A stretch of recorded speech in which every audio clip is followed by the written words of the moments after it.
One. Hi, everybody. Welcome to Wrestling with the Law with Eric Anderson. I have the privilege of being able to introduce the first guest we're ever going to record. So if there are any technical problems, it's all my fault. Has nothing to do with this outstanding guest you have in front of us. Some of you know him as KAOS. He is Joey Munoz. He is one of the founders of Santino Brothers Wrestling School. He has also been a competitor in this business for a very long time. He's well respected. That Santino Brothers School, I think it's fair to say, and if I'm wrong, Joey, feel free to correct me, is one of the preeminent wrestling law schools in the country, preeminent wrestling schools in the country. And they've just produced some outstanding product, outstanding wrestlers. And I think he's also one of the great storytellers because Joe's been a part of it. And as we said, part of what we want to get people to understand, particularly lawyers watching this, is you can gain stories from anywhere and anybody and how you're able to go and present that to others. So welcome, Joey. Thank you very much for joining us here. Wow. Thank you, Eric. That was definitely an introduction. I really appreciate being here. I really appreciate you reaching out and having me on. I actually don't do many podcasts, not because I don't want to, just a lot of people don't reach out. And I think, doing the video podcast actually makes it a lot more personable. So I think, I would definitely look forward to doing more of these. Oh, good, because I have a feeling that we're not going to get to everything I'm going to love to cover with you. I think there's going to be more. I think as well as we see what's happening in the news and in the business, I think you're going to be somebody who we're going to wind up bringing on numerous times.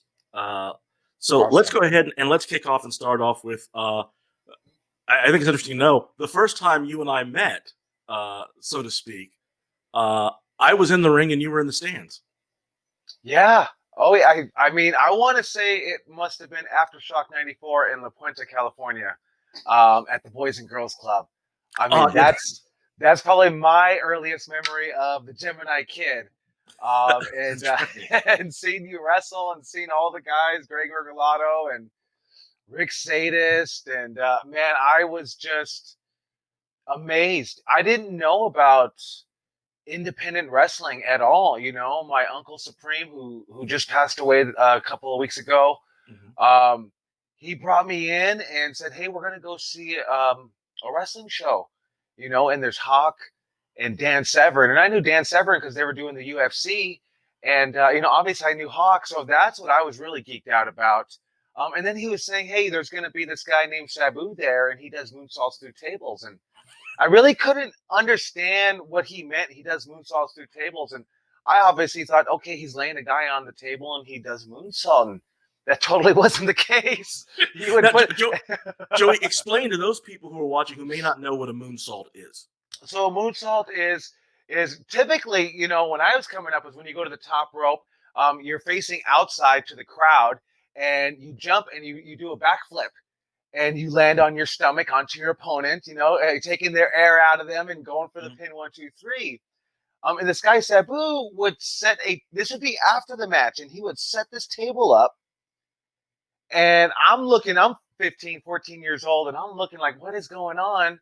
And he goes to the top rope and he does this backflip. And he crashes through the table. And he's holding his knee in pain, and I'm sitting there thinking, what's going on? Why did he do that? But automatically, when I first saw that, I was hooked.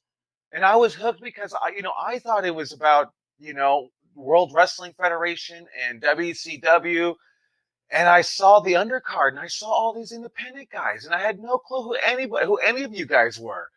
And I thought it was the coolest thing in the world that you guys were not only wrestling on a same card with Hawk and Dan Severn. And I mean, I was so green to this business.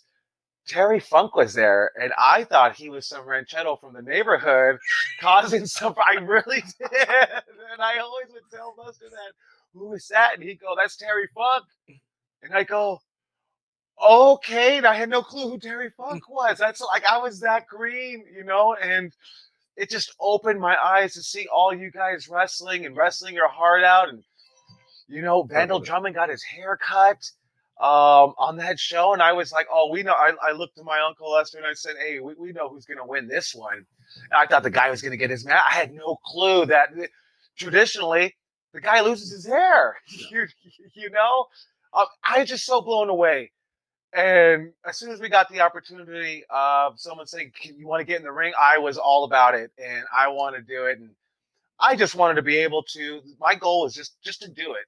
I never thought that I would be wrestling on cards with you guys, getting on Dan Farron's shows. I had no clue. I just wanted to do it. And I just want. It was like playing football in high school. Like you didn't get paid for it. You just wanted to do it. And that's how I was. I just wanted to do it so bad.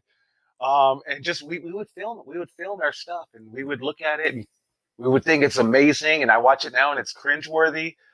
But yeah, that was the first time I saw Jeremiah Kidd.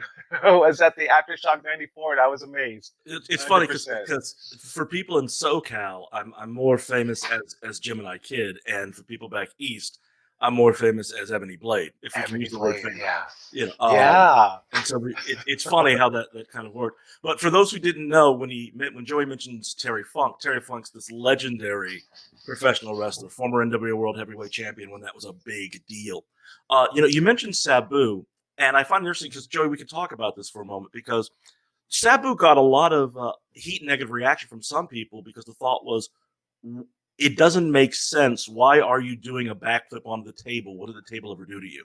So what was it about seeing that drew you in? Because that made sense to you in some regard, and clearly it worked for Sabu because he did it for years, much to his regret to his body later on. Yeah. But he did it for years. So what was it about that was the hook for you? I don't know if it was. I just really. Bottom line, this is what I tell my students, go out there, like, I'm trying to do this, I'm trying to do these spots, or I'm trying to do this move. I say, hey, man, just have fun. And what I saw was, Sabu, it looked like he was having an incredible amount of fun. I think I should have registered the pain that he was going through, but I think at 14, and I always say this to the young guys coming into my school, it's like you really are indestructible, like when you're 18, and you're not indestructible, but you think you are. So, well, you think you are, but and you feel you recover faster. You do recover faster, but when I see these guys go in there, and I remember my mom would watch me wrestle, and she would cringe and she would cry. If you're getting beat up, oh, Mom, it's part of the act. Don't worry about it. I watch these guys now, and I'm doing the same thing. I cringe, and I'm like, oh my gosh, it looks painful.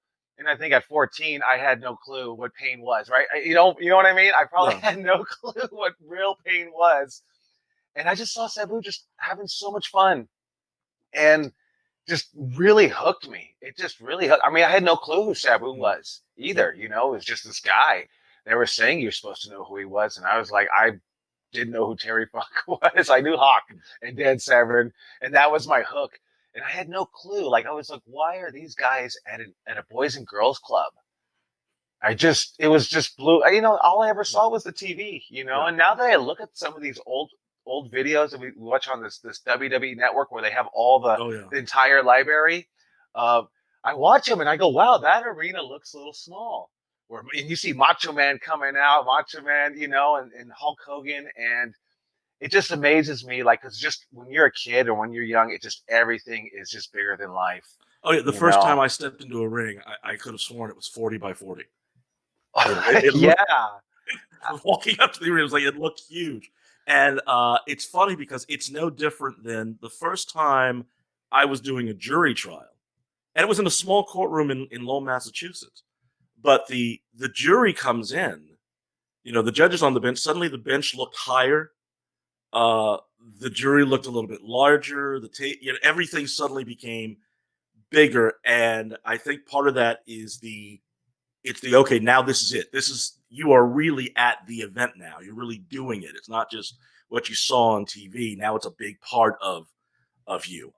In the 80s, with wrestling, the wrestlers were so huge. They're ginormous. Oh, absolutely. I mean, I look back and I always say, oh, I really wish I would have broken in the 80s. And I look back and I was like, man, I was in it about 94, 95. Mm-hmm. And that's like, now the 90s are so far away that I was like, wow, I was so close to the 80s. I never really realized it during my career until like maybe just recently. Like you're really close to that era that you always wished you could be a part of, and you caught the tail end of it. Um, but yeah, wrestling was incredibly huge. Um, and I kind of like that's the kind of mentality I have when we go into the wrestling school, whether, how are we going to draw students in? And I say, well, these karate schools and these taekwondo schools, they do really well. And there's no taekwondo on TV like there is, Mhm. wrestling's on TV. And I think like, wow, there's a lot of people that probably want to do it. They just have no clue like I did. Is it possible? Like, you know what I mean? It's like Yeah. watching Cirque du Soleil. I have no clue. Like, how would you do that? You know what I mean? But Yes. if you're part of that business, you understand it. And so I think there's, a lot of people love doing it. Not to be the world champion or Hall of Famer. They just want to get in there and do it. And I think your goals change as you get in. You Yeah. start seeing the light at the end of the tunnel and saying what you can do, and it starts becoming very amazing. Yeah, let's talk a little bit about when we were talking about eras, and this is something I wanted to cover with you because when I came in, I came in at the tail end of the territories. When you came in, the territories were dead, Yeah. and since then, you've also seen now this emergence and this regrowth. A little bit of some territories. You have small independents in certain places. MLW is a great example. Where they are, even though they're traveling more. And ROH, of course, has always traveled. But let's talk about as you started to see this development of the indies coming back. Did you at that time start to think, there is a place for a school that could teach people the right things? I don't know if I ever like when I started the school, first of all, we were in the backyard, Yeah. and I have always had the big problem with, breaking in the business. Everybody would say, well, who trained you? And you would say, well, Rob Courtney, broke me in, and they were like, well, who's that? And I didn't have the reputable of like say Slammers or Mhm. even Jesse Hernandez or Rick Drayson or anything like that. And so that was always a difficult time for me. So when I started the school, like I didn't know if we would be successful at all. I found myself complaining a lot. Oh man, these new wrestlers coming in, this, that, and the other. And I found myself saying that too much. And I actually Mhm. said, it's like the old saying, like, well, don't complain about it, do something about it. And so I actually got an opportunity, to run a school. It was just kind of like my buddy had a ring in a backyard, and he said, "Hey, I train these guys, and I taught them everything I could teach them. You want to come down and help out?" And I was like, yeah, I kind of did. I'll be honest, I didn't want to. I didn't want to, but he had asked me for a couple of weeks, so I decided, okay, we'll come down and just started training. Yeah. And then, me, it was really difficult for me going into training people because it was like, well, who are you? You didn't make it, at least that's what I'm thinking. You didn't make it. And um, what gives you like, how do you know how to train people? And this was just me fighting with myself, thinking this is what these students are going to think. And we're also in a backyard. Um, but I just decided to just try to make them better than I could ever be. Mhm. And I think that was like the surgence of starting the wrestling school. Like it wasn't like I saw business mind behind it, or there was a lot of indies out there. I just really found it like I was finding myself complaining and wanted to do something about it, wanted to be the better as opposed just to complain about it. And that's just something we've always been working on. We've had numerous rookies of the years for SoCal Uncensored and numerous wrestlers of the year. But we feel like we're just still grinding away, trying to find our way in the wrestling school business. Um, and I think just being humble, having humility, I think goes 10 times far, and just really having the best interest in the students. And I think I kind of went on a rant, but like that, but that's why I started it. It was never like because I saw so much indie doing it. It was just, man, it kind of just fell on my lap. because I don't think I would have put a ring in the backyard and said, I'm going to do this, and never had a desire to, I'm supposed to be the world champion, right? Us wrestlers, I'm supposed to be the world champion. But yeah, I'm the wrestling school guy now, so, and, I wouldn't see let's a different talk about way. that, because one of the things that I've noticed is one of the great things. I've been to the school before, as you know, and because where you're located, or where the school's located, because right now the school's shut down because of the pandemic. Yeah. All right. Yeah. Because again, there's no way you can teach wrestling social distancing. It's impossible. So obviously it's been difficult for wrestling promotions, wrestling schools, etc. But one of the things I've noticed when I've been at the sessions is you have a very strong, structured program. Oh, So yeah. let's talk about, and I think one of the things that's helped your reputation at the school is that structured program. And very much remind me a lot of what was happening up with APW, Roland School up Okay. north. Very disciplined, book with it. Let's talk about, one, how do you develop your program? And two, how are you able to get out that the program is your main selling point? Since, as you mentioned, Shawn Michaels opens an academy, people go. Booker T opens an academy, people Yeah. go. And if they don't know who the Santino brothers are, obviously you got to sell our product is good. So let's talk about how you develop the program. Well, obviously, I don't know, like when we would train, it would be like, so what do you want to learn today? And which is a terrible question, because if you're a new guy, I have no clue what I want to That's learn right. today. You know what I mean? But I kind of did that for not too long, a couple of months, and then we started having a structure, but it wasn't too hard because we would only go once a week. Okay. So we'd go once a week, and it was no big deal, and it would just be like teach a lock up and what's the next, a headlock and that. And then one day, we started the school because my buddy Dynamite D, who he passed away, and his last words, on his deathbed were, I was just, it's just so didn't know what to talk about, and I saw him suffering, and so I just started talking about wrestling. And what he said was like, that's what you got to do. You just got to keep grinding, got to keep the dream alive. And he said that, and it just really stuck with me.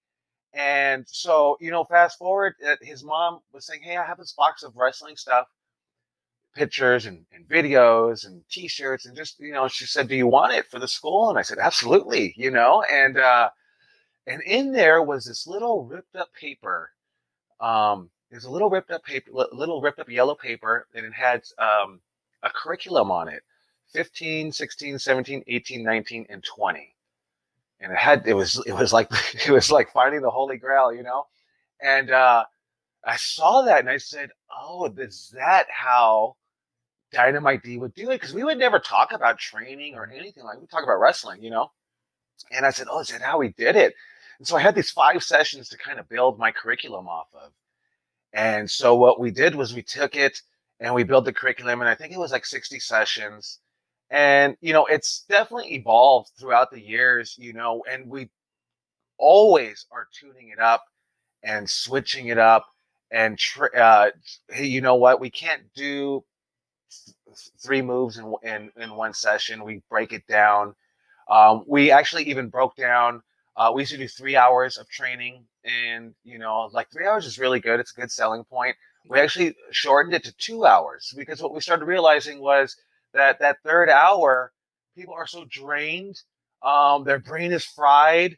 And by the time we're actually teaching them stuff, it just goes in one ear out the other. They can't really grasp it. It's the third hour where you put the application. This is everything we've learned. Now we're going to put in the context of how you can use it. Yeah, we drill them with the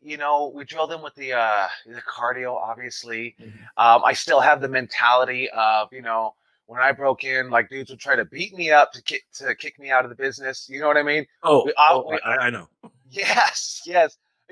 Obviously we don't do that anymore. I'm pretty sure if you talk to one of the students, they'd be like, no way, yeah, I got beat up. What are you talking about? Like, but I guess the way I know about getting beat down, what we do is, they haven't had to do it over at the gym, at Gil's gym, on that hard rock mat. Oh yeah, with the old school luchadors who really would stretch the daylight out of you. Yeah, stretch you and beat you, and we obviously don't do that anymore. But we do drill them. We do drill the discipline in them. We talk to them and we say, hey, what is your goal? And as soon as they tell me their goal, I want to be the Hall. I've had somebody say, I want to be a WWE Hall of Famer. And I'm like, well, let's work on getting signed first. That's right. I want to be champion. Some people want to just do this, wrestle at the dojo. I want to go to New Japan. And as soon as they tell me their goal, then that's where I got them. So as soon as they start slacking, as soon as they start, pulling themselves out, I say, well, what is your goal and how are you going to get there? Because you told me you want to be a WWE Hall of Famer. And so I use it against them because I don't condone the beating anymore, but I put out this thing yesterday on social media about how tough wrestlers are, and wrestlers are tough, and I put it out every year and everyone always loves it. So there is that aspect of, because I tell them, hey, you're going to get beat up by the ring. You're going to get beat up by the turnbuckle. Everything's going to hurt. And chances are you're going to get 22-year-old KAOS in there, and I didn't care. Yeah. 42-year-old KAOS I'm going to put my hand on your shoulder, and we're going to get through this together. 22-year-old KAOS is going to beat you if you can't keep up with me. You know what I mean? Yeah. It's the about me thing that happens to a lot of us when we're young. And I'm going to interject here because here's something that I think you're explaining that's very good for the lawyers out there or the people interested in law. Here's one of the things where I will say this: wrestling teaches better than law does in this regard. You go to law school. Law school, you learn about the concepts of being a lawyer. You learn about the concepts of the law. And it's only when you're doing your clinicals that you really get to apply it. And then you want to attach to as many actual lawyers as possible. Nothing against law professors, but an actual practicing lawyer is going to tell you this is how it really gets done. And then you graduate from law school, you pass the bar, you go in there, and suddenly it's like people stop training you. And that's why you want to go to a place where they will teach you how to get better at what you do. And one of the things you're talking about there is the guys come into your school and you make sure that before they get out there, they actually can work somewhat, or at least they know how to listen to someone who works. And in law, that doesn't always happen. That's one of the reasons why I said the great thing about being at a DA or a public defender's office is you can get 5 years experience in the span of a year and a half or 2 years. Whereas you can go to certain firms where you will get, the same 1 year experience for the next 5 years. So that's kind of how we're doing the relation there. So I think that's wonderful, Joey, in talking about how that breakdown goes. Now, let's talk about when you're developing the progress of somebody, when you start to see that they have perhaps it. Once you see they have it, and one of the first people that comes to mind, obviously, is Brody, Jake, those guys just, Andy, you see these guys, you're like, okay, they've got it. How are you able to develop them while at the same time not letting them know too soon that they have it? Oh, well,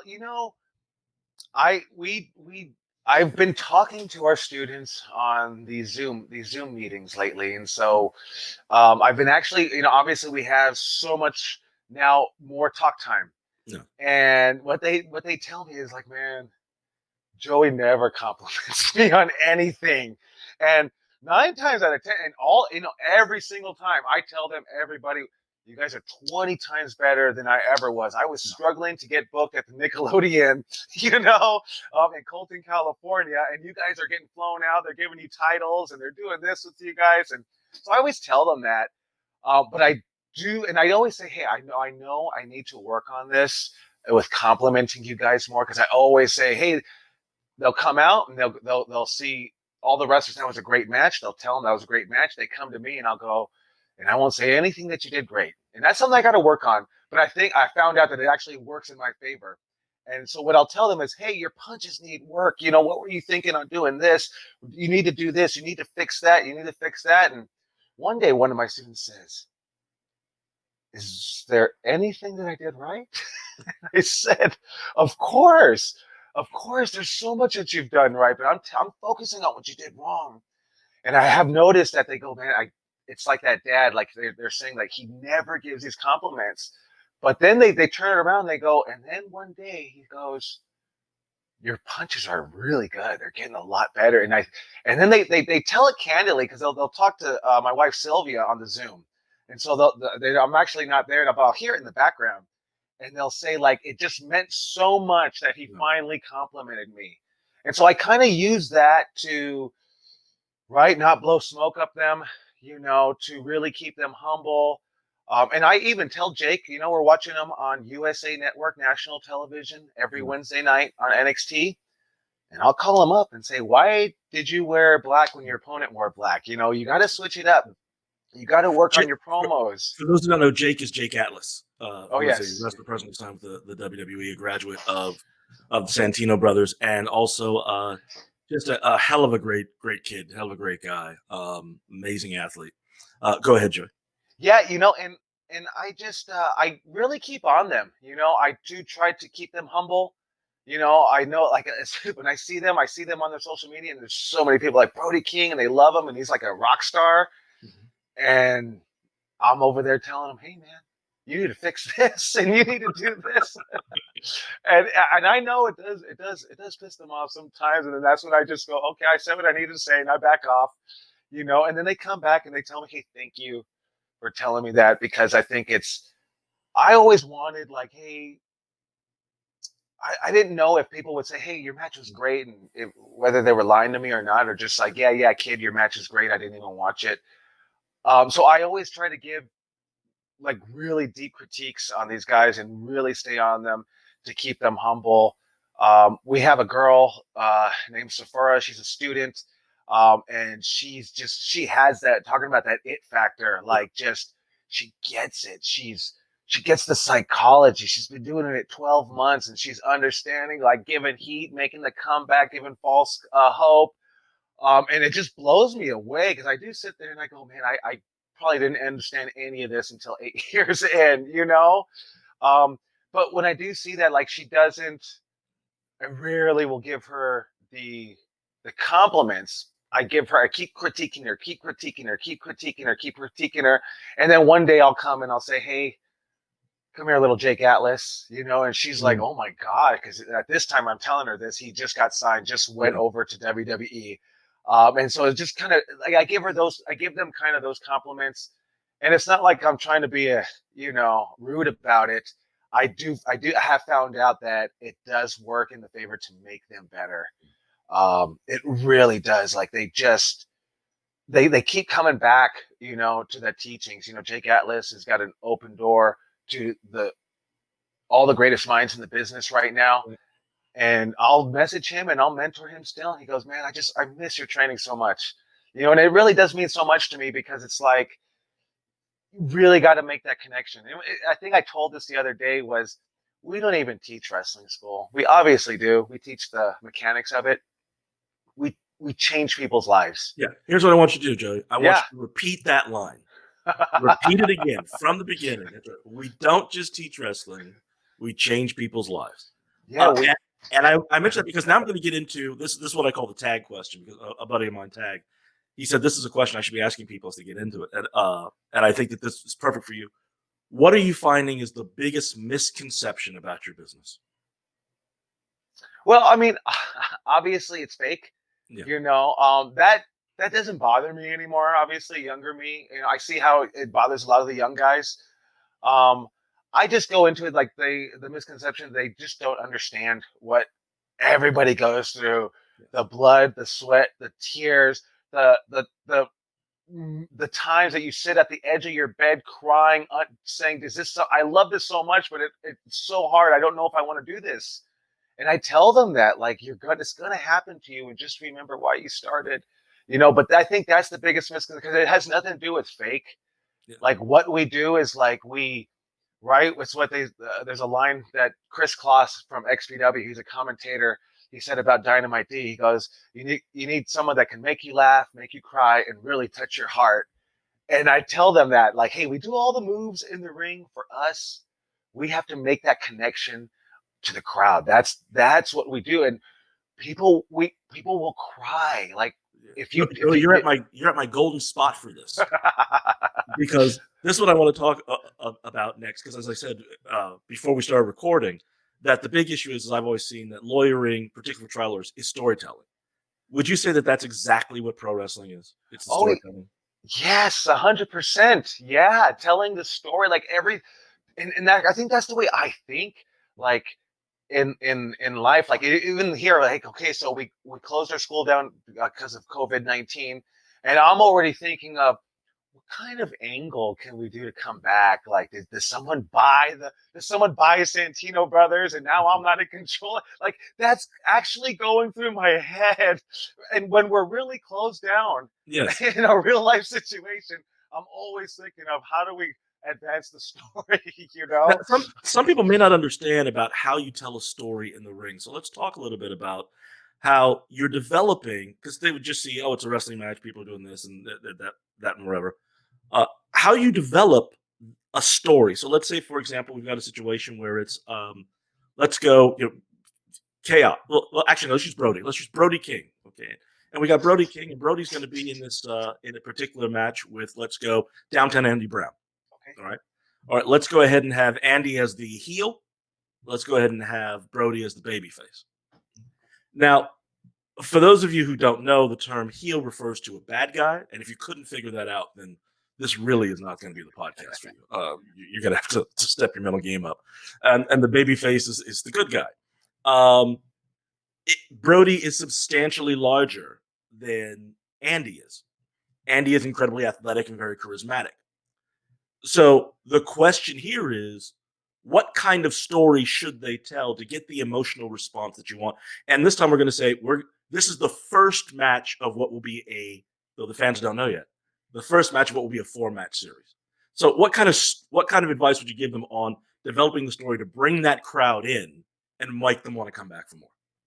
I mean, well, obviously, like I always like think when I tell my stories and I say, hey, it's like you got to make it look like Joker and Batman. You know, he doesn't just kill Batman. You know, he ties him up to the chain, pushes him down into the acid field of robot sharks, and laughs as he leaves. You know, so it gives an opportunity for the hero to survive and come back.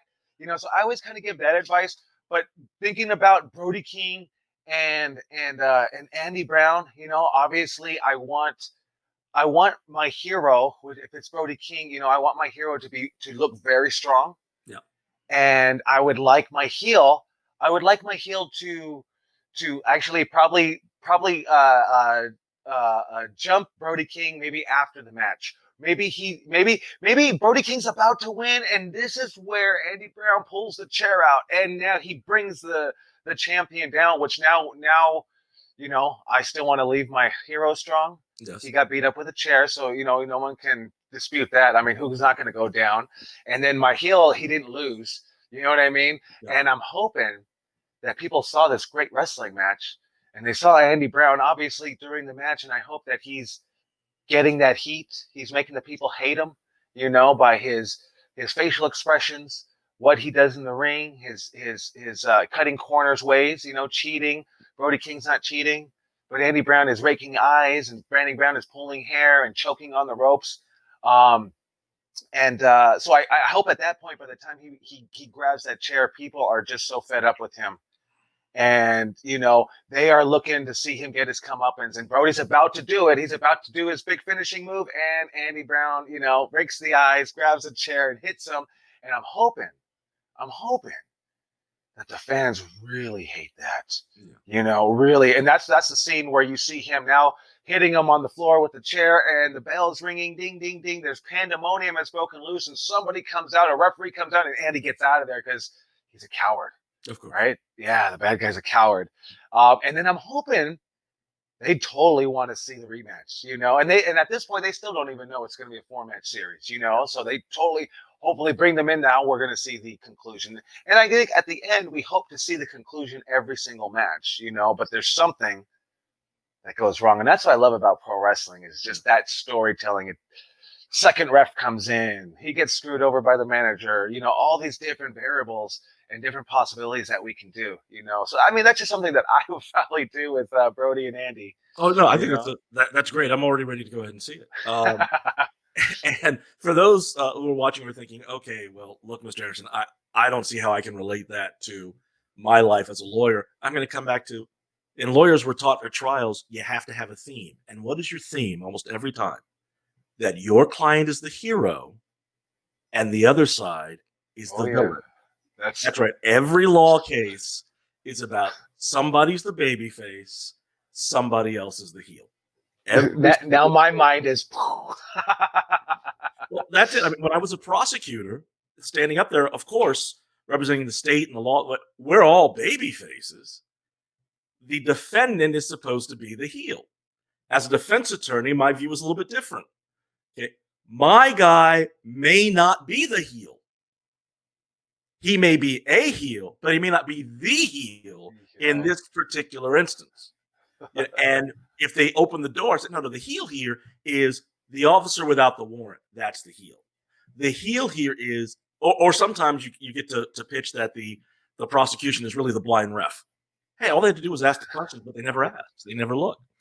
And so that's one of the reasons why I say it becomes the exact same thing, that storytelling is still there. And at the end, the story has to make sense and it has to go. Because we talk about psychology. I want to talk to you about this. I think you'd probably agree. And again, if you don't, let me know. But today, athletically, we are seeing, and I'd say the last 10 years, athletically, the wrestlers are far beyond what we were in our day. Oh, yeah. Athletically. And I wonder sometimes if that height of athleticism is also one of the things that led to a decline in psychology, because they're so physically able to do these incredible things that they do them without knowing why they should, without knowing why they're putting it where they're putting it. Yeah, I mean, in regards to wrestling, they get that what we call the pop. They make the crowd go wow. You know what I mean? With these moves, and I think if you get that kind of reaction from the crowd, you keep doing it and you keep doing it and you keep doing it. And I think it does work to a certain extent. I always like to tell the story about that I heard once was famous wrestler Scott Hall, Razor Ramon. Yeah. And he would talk about his WCW days. And I tell the students this, and he would tell the story about the luchadors, and they would come to the back and he would put them over like nobody's business, tell them how great they were. The move that you did was amazing. I could never do that in a million years. All the way, how fast you guys were moving, all that was great. And then in Scott Hall fashion, he would say, but watch me get a bigger reaction from just a headlock. That's it. And when I heard that story, I remember him put a headlock on, and he used to do this thing as Razor Ramon. But as he had the headlock on, he would do that same thing. And I remember the crowd popping, and I was like, he's not lying. He is not lying. Less is totally more. And I think once you learn that psychology part of how to, right, bring the crowd up, bring the crowd down, really touch their heart. When you can do that, oh man, that's what makes the magic in wrestling. Now all the moves, that doesn't even matter. Like, it goes back to what I say, like, we do all those moves for us. We do it because it's a degree of difficulty. It makes us feel better when we can do this move, give us that euphoria feeling. But the fans watching, if you could tell a story, and I tell them about, you can make a headlock a finish. And I go into this long story about how Brock Lesnar starts doing videos of crushing watermelons, and they're cracking, and you see the explosion in slow motion, and he gets in the ring with a couple of jobbers, and he makes them submit with a headlock, and maybe their eyes start bleeding, and because we're pro wrestlers, we'll figure out a way to do it. Yeah. And you're putting over this headlock about a guy who was in the hospital because of concussion and maybe a coma. I'm like, oh my gosh, this headlock is devastating. And I said, you can get anything over as long as you focus on it. You know what I mean? And that's the psychology of it. It's not about, you can get the same reaction from this crazy, difficult move that you do, a moonsault backflip off the top rope through a table, as you can doing, a headlock, and really telling the story of this headlock and how dangerous it is and how many people have, laid down to the headlock and how, so I go into that detail about, hey, just so they can understand that we do those moves for us because it's fun. But this is the psychology, and really telling you that, like, you can go out there with if you could punch and bump, you can get through an entire match. You know what I mean? Obviously, you got to sell, but yeah, less is more. Now, let's talk about the art of selling for a minute, because people may not understand this. And I certainly know that in some cases lawyers won't understand this, because the idea of the sell is that's where you're putting over what someone else has done. That's where someone they've thrown the punch, but you've got to make it look like it was devastating, that it hurt, or whatever it is. And it's fair to say that in wrestling, you're judged not just by the moves you do. I would say you're judged even more by how well you sell. Would you agree with that, Joey? Oh, absolutely. Because we walk that fine line of corniness. You know what I mean? Oh, And yeah. I know when we all start selling for the first time, I felt corny. I felt silly. Like, what are we doing? It doesn't hurt, so why am I pretending? Now I go out there like nobody's business, and it hurts. This, that, and the other. But yeah, selling is an incredible important part of wrestling. We could do all these cool moves, and if we just pop back up, then it's that video game, But I think even the video games these days have gotten smarter. You get beat up, your meter goes down, and you're moving slower, and they're making you sell. So, and it adds to that storytelling. It's so important to the art of the sell because you are being judged. And I think we don't even, as a basic fan, like we don't even understand that we're judging you on your selling. We just It's the most understand. it's the most unselfish part of the Oh yeah. business in that regard, and that you have to be willing to make someone else look good. You have to make yourself be willing to look weak. And for instance, a lot of times at law firms, you know, you will have partners who are signing their names to work that they never did, that one of the younger attorneys did, and like, well, the client is paying X amount, so we got to do it. So you're so afraid to put the younger guy over or the younger gal over to make them look good that you're still putting yourself out there. And that's something that I think they could learn from the wrestling business. Don't be afraid to make the people you're working with look good. Yeah, it's like when you think, hey, are they really fighting in there? Is that a shoot? And then you go, well, no, the guy's still selling, and that's how I always determine it. And it's like that means they're making everything look really good, Yeah. and it's so important. Like I love selling, in wrestling, when you're selling, you don't have to do much either. You just got to react, right? I don't have to think. I don't have to think about it. I just go, okay, hit me here, hit me there. But yeah, it's so important to, and I found that, like, going back to having humility, I found that is works out so much better. Like when people talk about our wrestling school, it's the number one school, this, that, the other, and I will tell students, hey, I'm from New Jersey. I want to come out to your school. I say, well, have you checked out the Monster Factory That's right. or some of these schools in your area? Go to those schools. They're reputable schools, and see if you want to do this. And that's me turning business away. But I found that just really being honest and putting other schools over, that that we recommend them, and it's trying to make it easier on you because wrestling is going to be a hard life as it is, and you might be living in LA, and now you don't know what's going to happen. So I really try to do that and really like put over the other wrestling schools that I recommend, just to help out the students and tell them, think about this before you want to come out here. See if this is something that you actually want to Because you can do. always move later. Yeah, you can, and I recommend. Hey, and I tell them, I can only teach you so much. You still want to go to Bob Evans and Danny Cage and Drew Onyx in Canada, and you want to go to all these guys because I can only teach you what I know.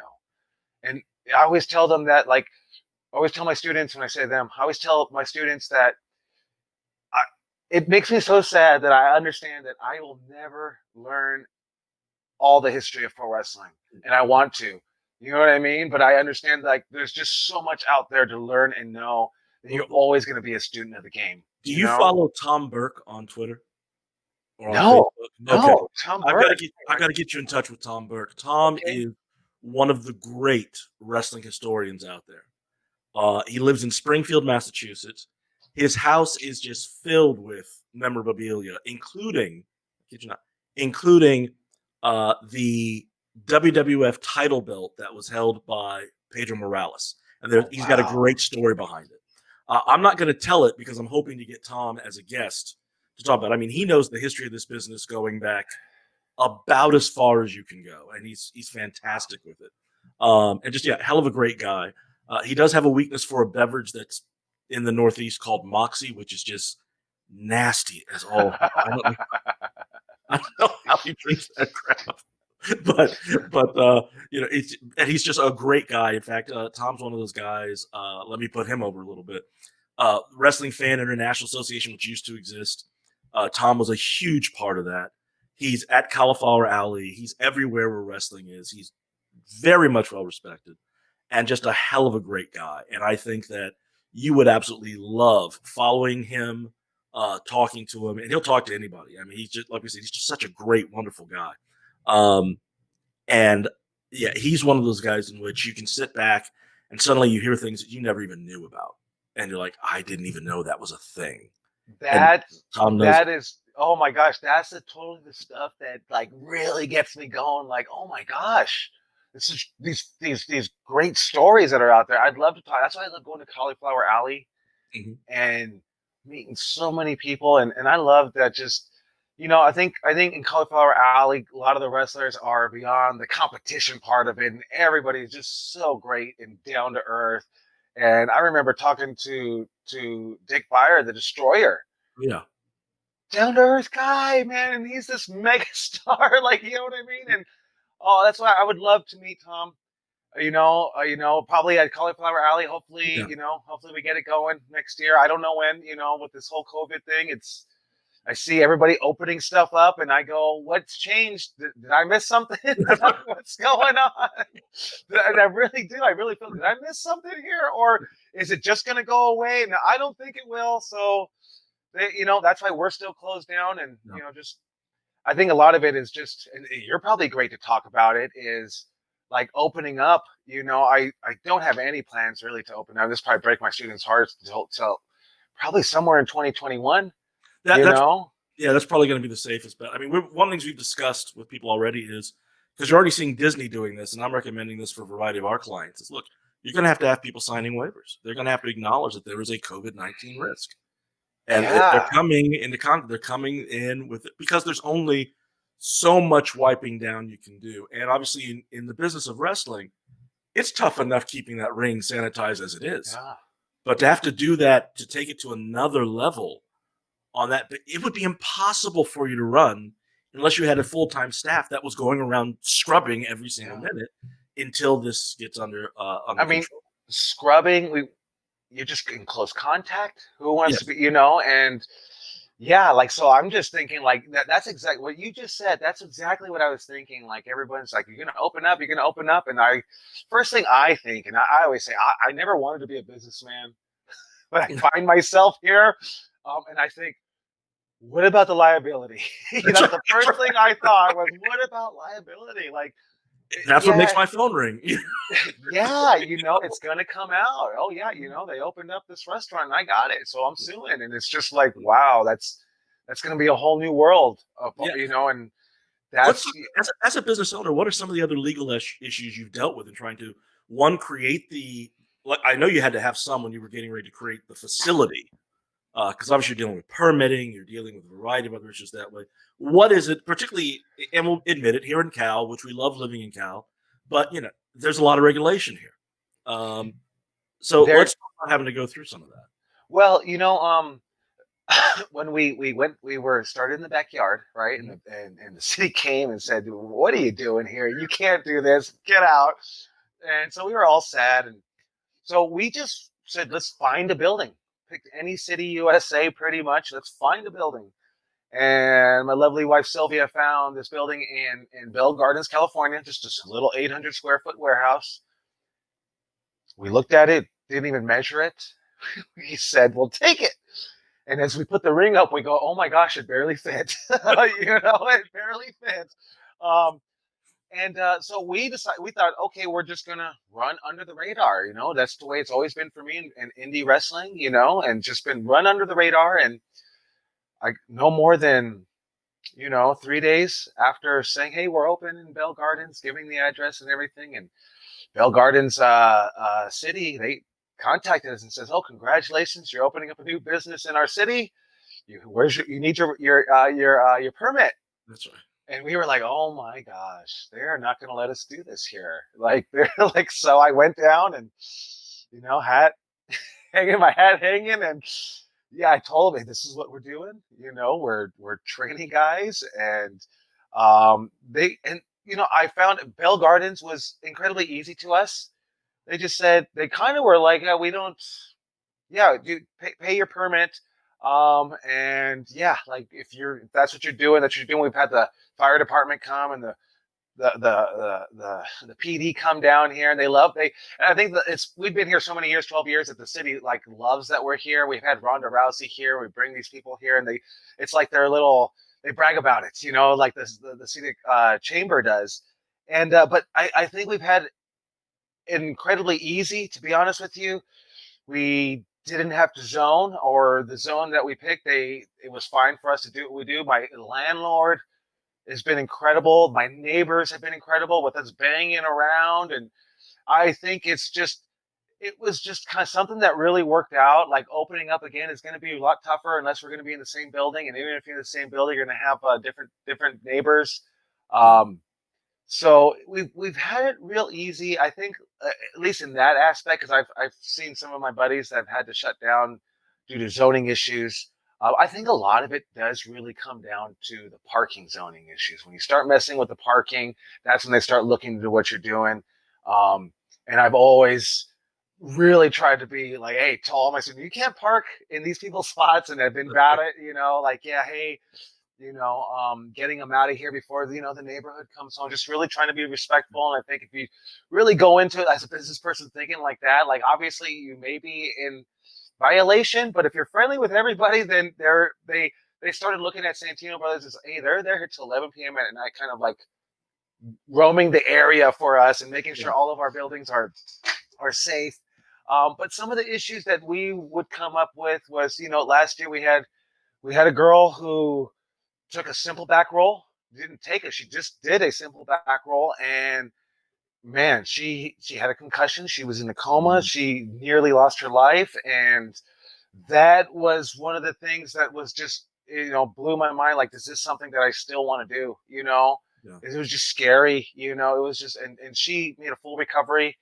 I wouldn't say full recovery because she's not going to come back in the wrestling ring. You know what I mean? But I've had to deal with stuff like that, and I'm always just thinking about the liability. Right? We don't beat people up here. We don't do like the way I got beat up. That's a liability in itself. And I found just more with the business aspect of, wow, doing the taxes, and I sit here and I have a tear in my eye, and I act like a little boy, and I say, I just want to be a wrestler. Like, I just want to be a wrestler. You've learned the lesson that a lot of lawyers learn, and that is that we go from being lawyers to then having our own practices, and you begin to realize, oh, wait a minute, I'm not a lawyer, I'm a businessman or businesswoman whose business is providing legal services, and that's very different than being just the lawyer. And that's the point you're at, where it's like, yeah, I was a wrestler. Now I'm a businessman whose business is training and teaching the wrestling business and all these other things that come with it. Oh my gosh. Yeah. Like you just go, I just want to train people in wrestling. I don't want to deal with everything else, but you have to. You got to deal with these people. And what we started doing last year was really like diving in deep with the city, the Chamber of Commerce out here in Bell Gardens, and really just focusing on our little area. That's what we really started doing. We started neighboring with our neighboring city, Cudahy. And I noticed when we did that, like we drew so many more people. So many more people were behind it. They look at it as Santino Brothers this is ours. It's in our area. It's in our city. They're doing this for the neighborhood. And so I start thinking like, oh, is that what works? Is people believe, like, and that's just the business man of me thinking is that they love that they have something they can call their own. Sam Muchnick in St. Louis, Eddie Graham in Florida, Gagne in Minnesota. They all did that. They all became well-known businessmen with connections to the business community, and that was a huge help in helping them be able to navigate their business without too many problems. And you found that out by saying, hey, if you want to have a good wrestling business, it's good to be a good business neighbor. Oh, yeah. And I think it's like everything in wrestling. Like, I never was taught the proper way, and I tell my students that, and I go, it's the same thing in business. Like, I'm just going through it, and I try to listen to business podcasts, read about it, and just a lot of this stuff I read doesn't come up in the new stuff that just hits me, and I go, oh, I have no clue about this. So I got to, figure it out. But yeah, I mean, that's been our main thing. Is like we closed down on COVID. Like as soon as the NBA, they shut everything down. I said, who Yeah. are we? And I said, let's until we find out what's going on. And that's what I just recently been thinking about the last actually couple of weeks was the liability aspect because everything's been looking like it's opening up, so everyone's been asking, and so I just been thinking about a real liability about it, and just that's the business. Like the wrestler and me, oh, let's open up, let's try to stream some stuff, let's do this, let's do that, but I don't know. Yeah, well, It doesn't seem worth it. I may know a lawyer you can talk to about this. Now, before I sign this off, because Joey, first of all, thank you so much for being a part of this. It's just been great and wonderful, and hearing your journey has been fantastic. I think you're offering some great insights, both to this business and every other business. But I want to give you the chance to go ahead and end off by talking a little bit about Supreme. Yeah, I first of all, I love being on this podcast. I usually talk about different things, so this is very interesting to me because I usually talk about this. No, I usually talk about the same thing. This is where I came up. This is that. This was a great conversation and definitely relating to law and wrestling. I really dug it. What you're doing is pretty fantastic. And I look forward to the next episodes. But yeah, 2.5 weeks ago, my uncle Supreme, he passed away due to a heart attack. He passed away in his sleep. And I think one of the biggest takeaways in that is just I thought, and I listened to a song, and you might know the name of it. I can't remember, but it was what he kept saying was like I thought I had more time. Yeah. And that's just it really hit me. When Dynamite D passed away, that never crossed my mind about that. I don't know why. I have no clue. But with Supreme, it was just really about I thought I had more time, and not many people know this, but some people do. Like we had a falling out. Supreme is like me. He pretty much raised me, and my brother. When my uncle passed away, my brother said it the best, and he says like we were like his little brothers that he never had because he had 6 sisters and he never had any other brothers, and we were his little brothers, and I never crossed my mind. But all I knew was that I went everywhere with Supreme. He took us to Return of the Jedi in 1984, and he would take us to Jason Takes Manhattan and comic book stores. We would get on the bus and drive from Hollywood to Eagle Rock, or take the bus from Eagle Rock. And then, like I always tell people, if you wanted to get into basketball, if you wanted to be in weightlifting, or if you wanted to, and we did weightlift, but if you wanted to do anything, I was there. It just so happened that he got into pro wrestling, and and I love pro wrestling.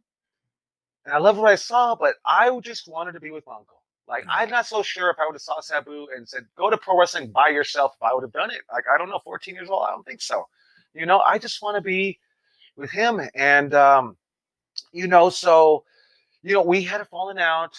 And like I always tell people, heat in wrestling, having a difference with somebody in wrestling is never worth it. I tell them, I say, there's no real heat in wrestling, like obviously there's going to be some circumstances, but I think like there's no real heat in the sense that like the time really does heal all those wounds, and a lot of the times we lose a lot of time with our loved ones. And whether it's just a brother in wrestling, not my blood uncle, but if it's just a brother in wrestling, we lose this time over silly stuff. He said this, or somebody's tone was this way, or whatever the case is. Picking up where we were, Joe, there was a little technical issue as I had to go ahead and get some new juice into the laptop. But as you were talking about Supreme, it was talking about just kind of in wrestling. We had a falling out, just disagreement in wrestling. Somebody said that he said she said stuff, which. Now that he's passed away, you look at it and like I just had an incredible amount of regret during that. Even though we made amends for a couple of years, we totally did. And we were, I was bringing him back, and he was helping out at the shows, helping out at the school. He was coming back. He was looking better. And we had a, a good relationship. I guess just when he passed away, it just really hit me like a ton of bricks. Like I thought, and I guess in my eyes, I thought I had more time to heal the past. Yeah. You know, to say like I don't feel like we were ever back to where we used to be. You know, there was a strain on our relationship. Um, and the strain wasn't like, you know, we got along 100%. He'd come to our barbecues, and he'd bring banana muffins he made for all the students back in February. And but I guess I really put a message out there to everybody and my students. I talked to them on these Zoom classes, and I said, hey, just don't hold any kind of heat. Be the bigger man or a bigger woman, and just maybe understand that people don't, are going to feel a certain way, but like, don't have it on you, because I felt like if I would have did that, I would have never lost that time with my uncle. Yeah. And like I said, we made amends the last 3 years, but I look at that gap, and it's regretful to me. And, I guess the biggest thing, I just wish I would have had more time. I mean, he's my everything in wrestling, like if it weren't for him, weren't for my Uncle Supreme, I wouldn't be doing this. I wouldn't have had the opportunity to run a wrestling school. I mean, I don't know what I would be doing, right now.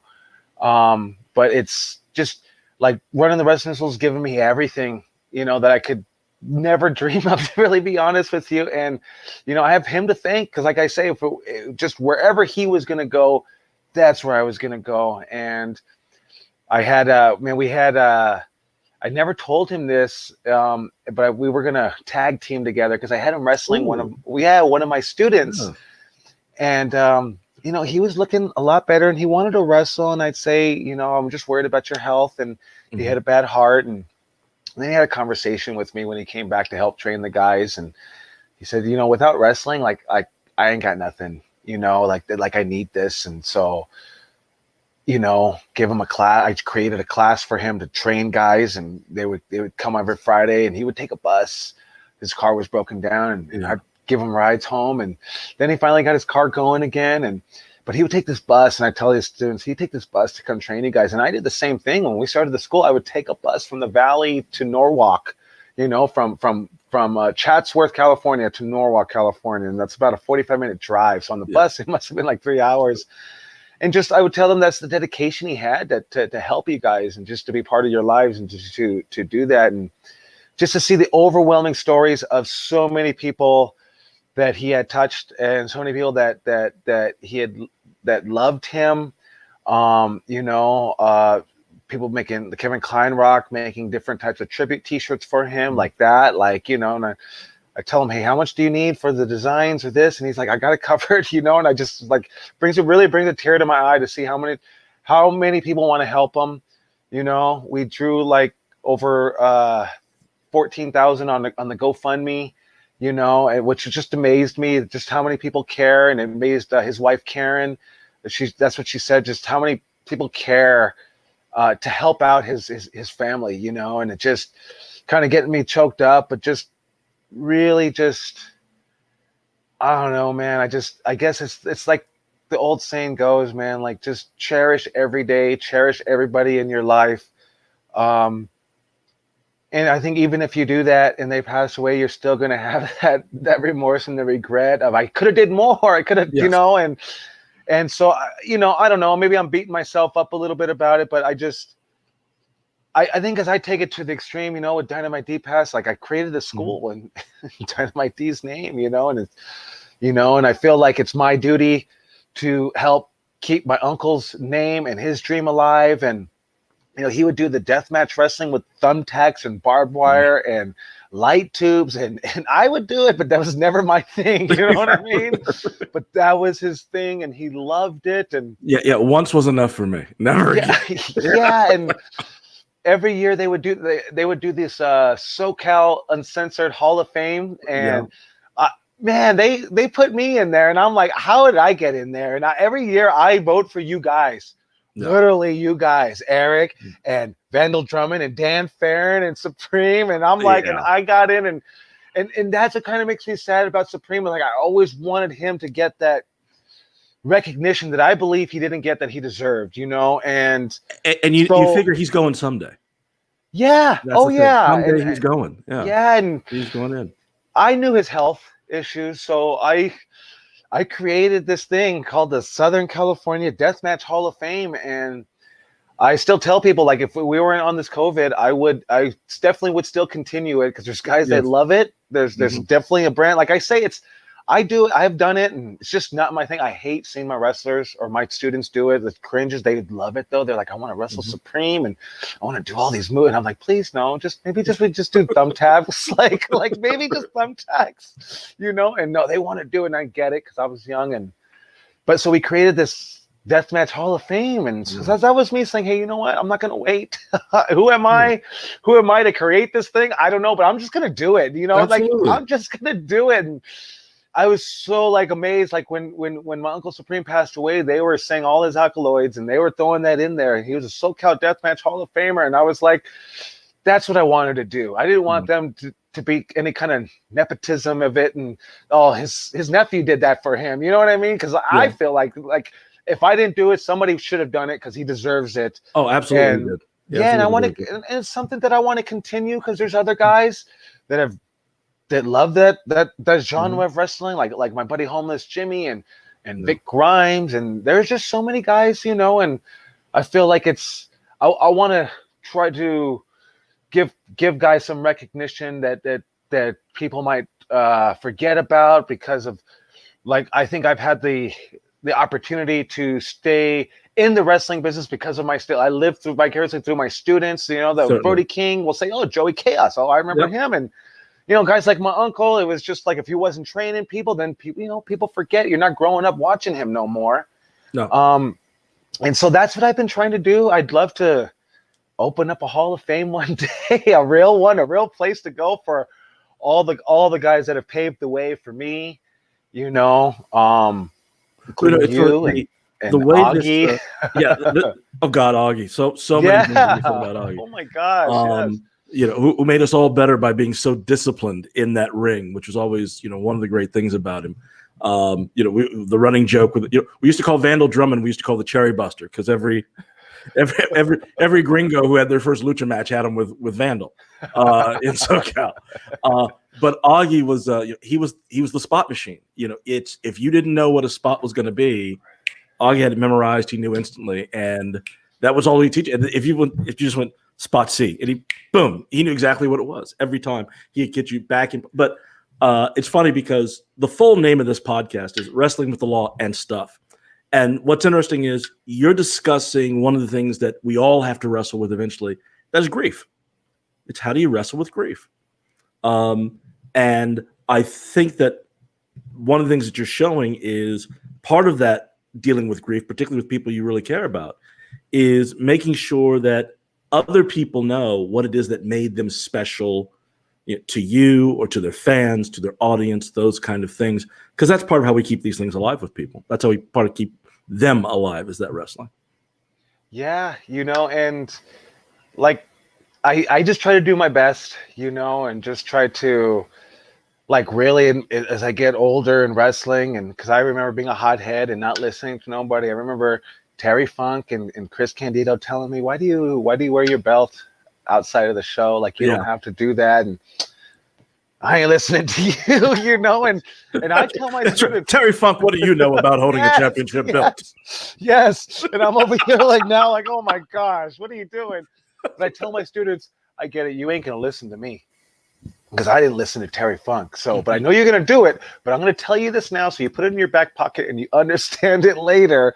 And as I get older, I really just try to, like, man, like, I just look at the history and see so much that I've done. And I'm so grateful to the position that I'm in to be able to be like the gatekeeper of wrestling, to Oh, yeah. training these guys.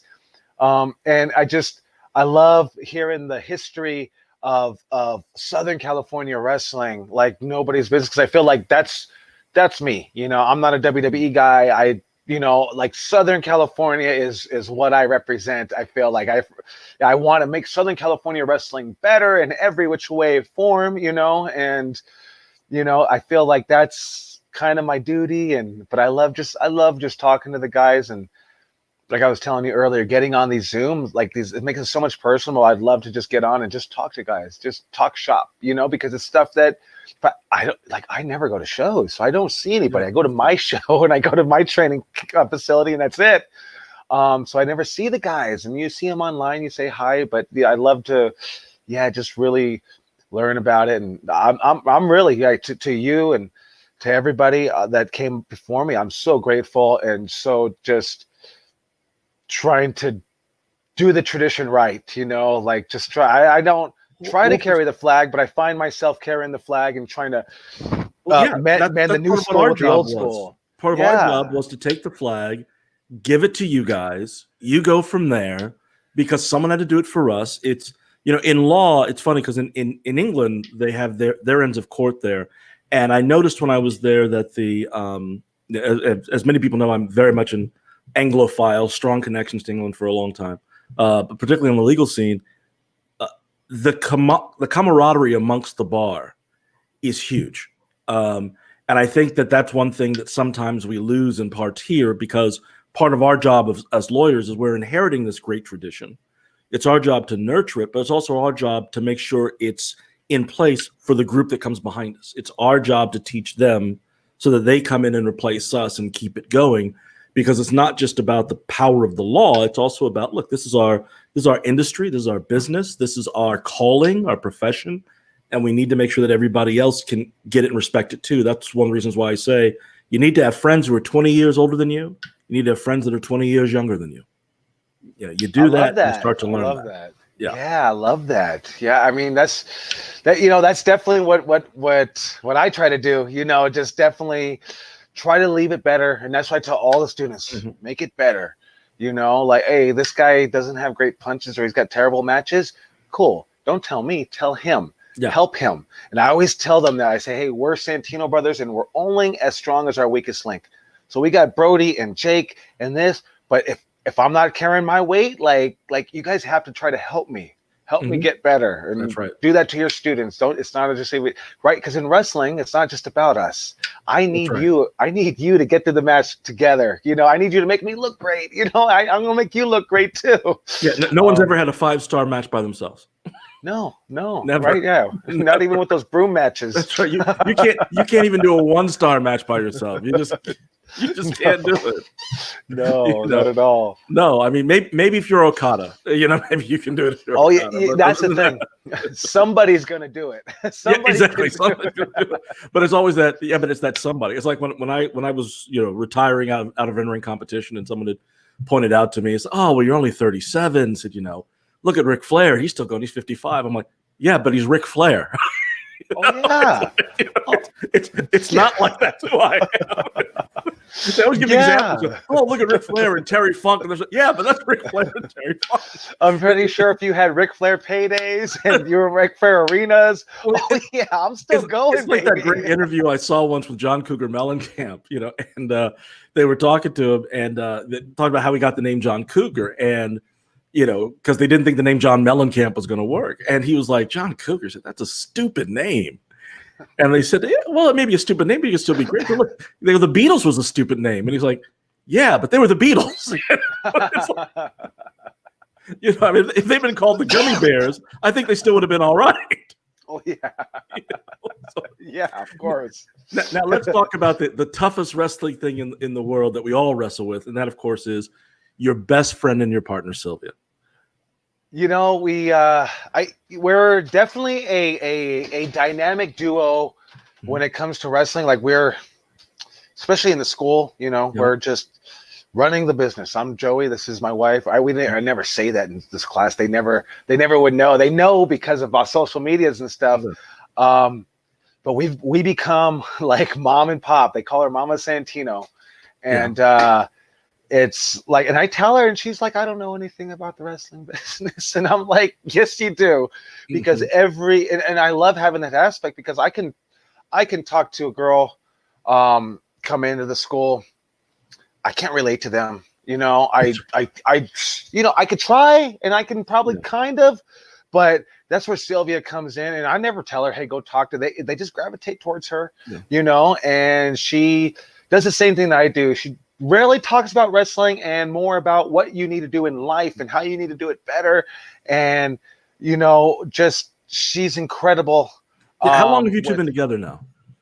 since 2005, so that Yeah. makes it 15 years, right? Yeah, Yeah. so yeah, Now, 15 years. yeah, we talked about this before we started recording this segment, and that, of course, was we have an old expression in law. The law is a jealous mistress, and I think that wrestling, she is even a more jealous mistress in that she wants so much of your time, so much of your intensity, so much of your attention.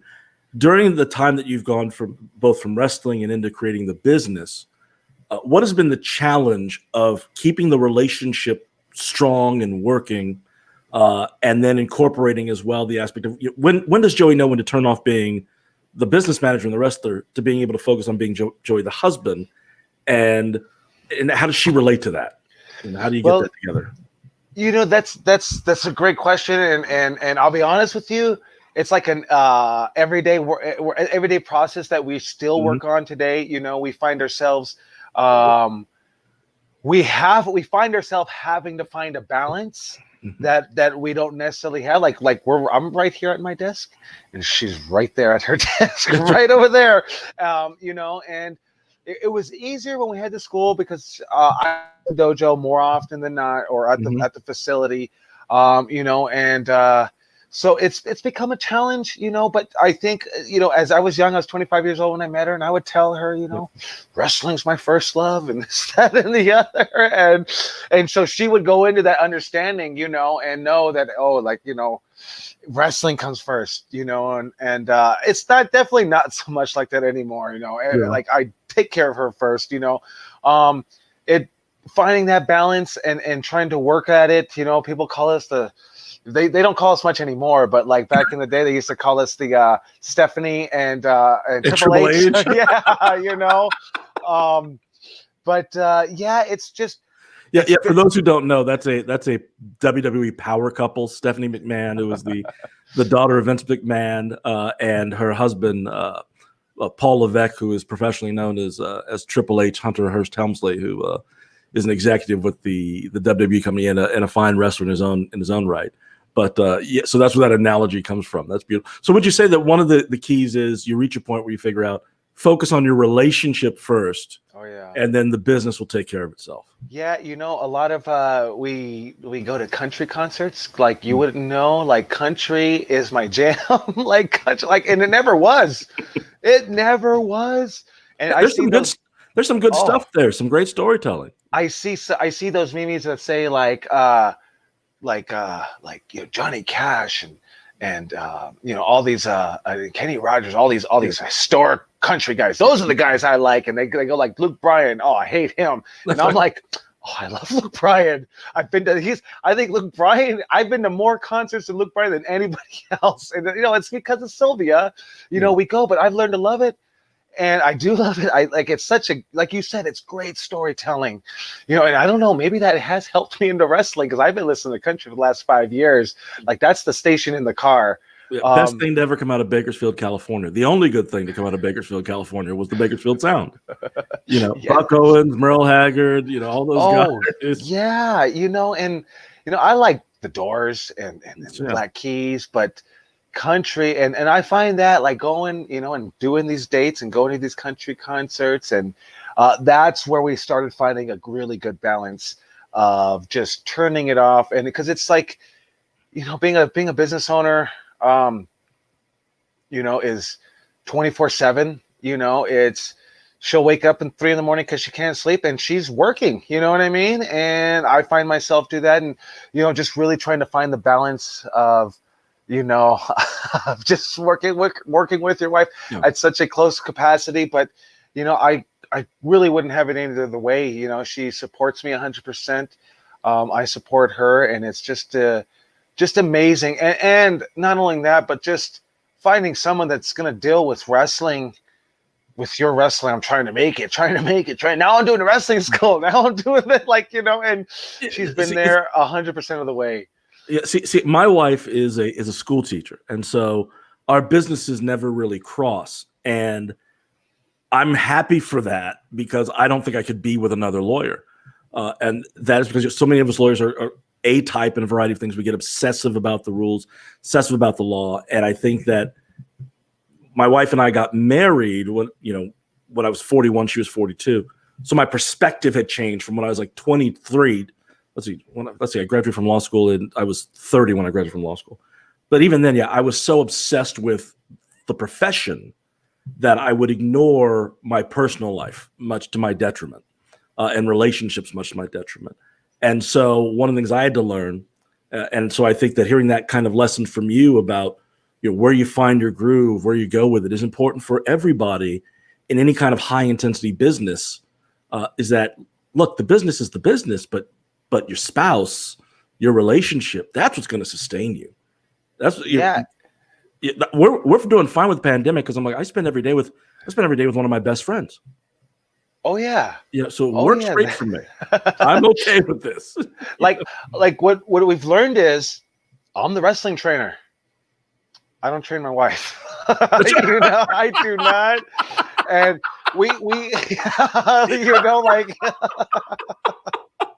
no, it doesn't work. I'm telling my wife this, I'm not telling my student, and it just does not work. It is not a good dynamic, so we get in there with our head. The trainer is Robbie Phoenix. Yeah. And he trains her, and he gets through to her a lot better than I would. And we use that in the wrestling school. We've had people that, students that get together and, we tell them, hey, don't critique their matches, man. It's a different dynamic. It's you. Yeah. Oh, you left the toilet seat up, huh? Or you did this, or you said it in this tone. And it's like, hey, if you value your relationship, don't critique that match. Don't train your spouse. And I'm sure there's somebody out there that does that can do it.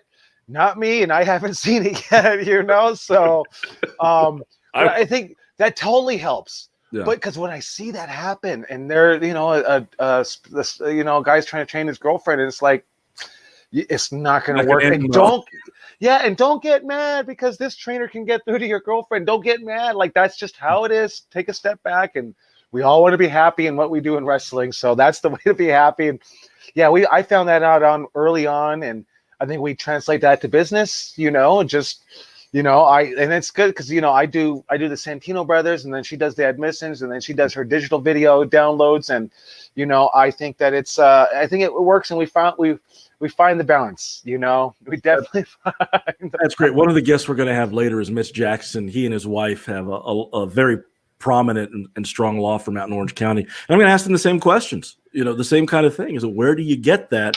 Because those couples that work together, I think, really are wrestling with a variety of issues that the rest of us don't think about. And when they've mastered it, if you're a good hand at marriage, you're a good hand at just about everything. Oh yeah, there's no question. Oh yes, no question. Oh yeah. I pretty much let her lead the way. I don't worry about the rest.